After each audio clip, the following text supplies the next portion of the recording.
Call হবে, মানুষ মাঠে নামার জন্য প্রস্তুত আছে। আপনারা দেখেছেন বিচারপতি মানিক, ইনু মেনন, যারা শেখ হাসিনার বৈধতা উৎপাদন করেছিল ভারতের সাথে মিলে, তাদেরকে বিভিন্ন মামলায় জামিন দেওয়া হচ্ছে। গতকালকে শহীদ মিনারে জয় বাংলা স্লোগান দেওয়া হয়েছিল। আমাদের এখনো বিচার হয়নি যারা শহীদ ফ্যামিলি এবং আমাদের যারা আহত বাইরে রয়েছে, তাদের এখন আমরা বিচার বুঝে পাইনি।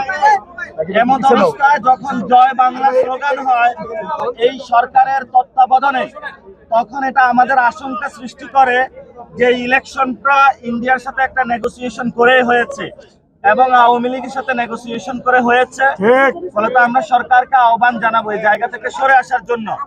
যদি সরকার এই স্ট্র্যাটেজি নিয়ে থাকে যে আওয়ামী লীগরাও মাঠে নামিয়ে দিয়ে অন্যদেরকেও মাঠে নামিয়ে দিয়ে আপনারা দুইজনে হলে গৃহযুদ্ধ করেন, আমরা সরকারের ওই ফাঁদে পা দিব না। আমরা সরকার যেহেতু দায়িত্ব নিয়েছে আইন শৃঙ্খলা বাহিনী দিয়ে যারা জয় বাংলা সন্ত্রাসী গোষ্ঠী আছে বাংলাদেশে, তাদেরকে নিবৃত্ত করতে হবে। সরকারি দায়িত্ব নিয়ে সরকার যদি নেগোসিয়েশন করে তাদেরকে বলে দিবেন, যান আগের দিন বাগে খেয়ে ফেলছে, নেগোসিয়েশন হয়ে গেছে, এখন ক্ষমতায় আসছে, আপনাদের জয় বাংলা আপনারা রাখেন, এখন বাংলাদেশ জিন্দাবাদে চলবে।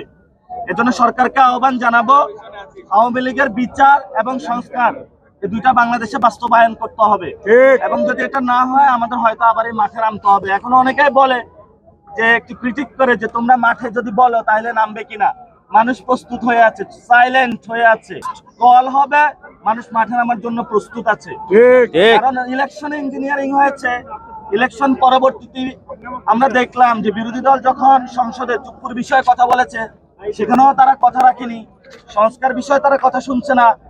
শহীদ মিনারে তারা হলো জয় বাংলা স্লোগানকে বৈধতা উৎপাদন করছে এবং আমরা আরো দেখছি ভারতীয় যে চুক্তিগুলা সে বিষয়ে তারা কথা বলছে না।